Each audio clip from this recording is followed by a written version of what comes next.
Hey, Tim Scoutelas here with Max Digital. Thanks for joining. Today I've got Sam Kareem and Matt LaRue.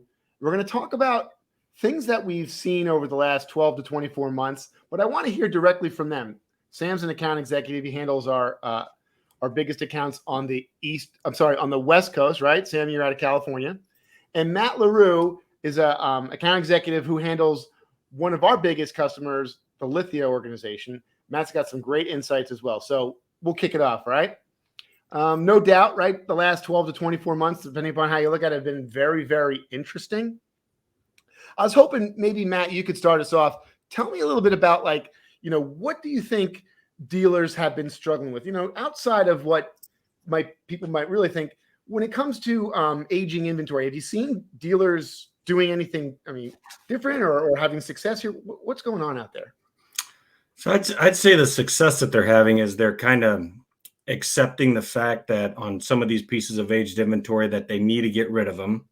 So what they need to do is they kind of need to do a little bit of a balancing act between possibly losing some money on this car, making some money on that car, getting creative with getting customers into different cars, financing, things like that. But just kind of accepting the fact that they got to pull the trigger and they got to get rid of some of this stuff. Yeah. It's interesting. You think with the limited supply of inventory over, in the current environment, we would have no aged inventory. But in fact, we do see aged inventory, don't we? Yeah. Everybody's scared to sell their inventory because they're worried that they're not going to get it back. Yeah, totally. So Sam, maybe what sorts of things have you seen that might be, causing dealers some pain over the last couple of maybe 12 to 24 months? Obviously there's there's the shortage of new cars driving up the demand of used. And so because the prices are so inflated on the used, they're having a harder time getting them through the auctions and some of the more traditional sources. They're having to pay way too high just because of the demand right now. And so they're not able to obtain cars at a price that they feel is reasonable enough, even given the current market conditions. And so they're having to do a lot of creative things, like Matt mentioned. But one thing I've noticed is they're keeping a lot more trades than they would have a couple of years ago. Trades that are older, higher mileage, not in as good of condition, for the simple fact, like you mentioned, Tim, that they're struggling to get inventory. So every piece of inventory is considered now. Yeah, totally seeing that. You mentioned new cars, and possibly one thing that's causing that is the chip shortage.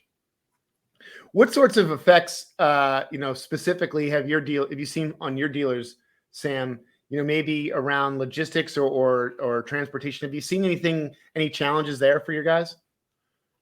Yeah, number one, out here in the West Coast, there's a huge backup of ships at the ports with a variety of cars and materials and everything like that. So that's been a huge problem. And then certain dealers are able to get cars faster based on their OEM allocations and whatnot, and some of them aren't getting them fast enough. So I have a large Honda dealer out here, and they're selling 200 cars a month new, but they never have more than 5 on the lot at one time.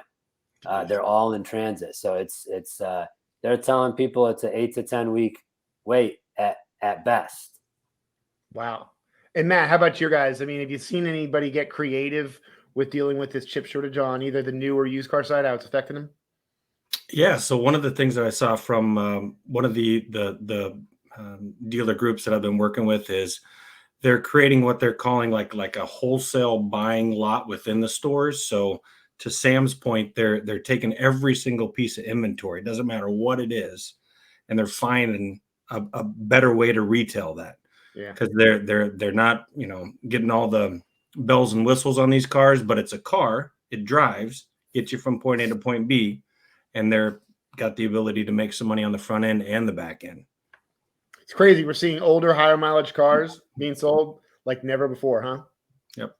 So what do you think going now into 2022?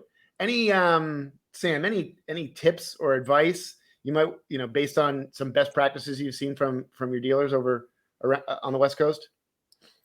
Well, a couple things. I know that the dealers I've been working with are putting a huge emphasis right now on merchandising and customer service. Merchandising just to make sure everything is looking very good online, especially with a lot of these cars being purchased in transit and things of that nature.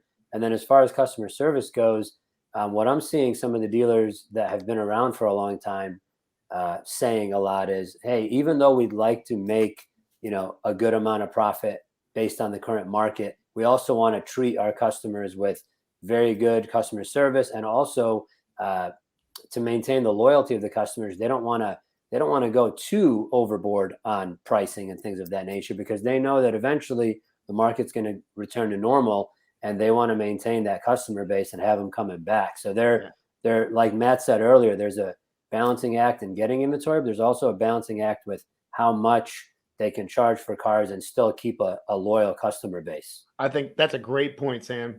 And my dad always said it doesn't cost you anything to be nice to somebody. So great tip. Matt, what have you seen, from your account base that you think, hey, would be a good tip or something they should, take into 2022 as we turn the calendar here? I'm like a broken record. If you go into any of the dealers that I've been in within the last 8 months, buy every single car that comes through your dealership. In my opinion, the days are ripping trades. You got to get this inventory. So, don't try to hold back that $500 and frustrate the customer. Oh, I can get more money down there. Put the right money on the car, buy the car, get that piece of inventory in, possibly sell them another car. But everybody knows it's so much cheaper than going to the auction. Just buy every car. Yeah, I mean, you got to keep everybody in the dealership happy, right? We got to keep the shop moving. We got to keep the salespeople selling, finance managers financing, and it just if you're buying cars, you're selling cars. I think that's great advice. Hey, Sam, Matt, we really appreciate you coming out. Have a great 2022. Thanks for all you did this year.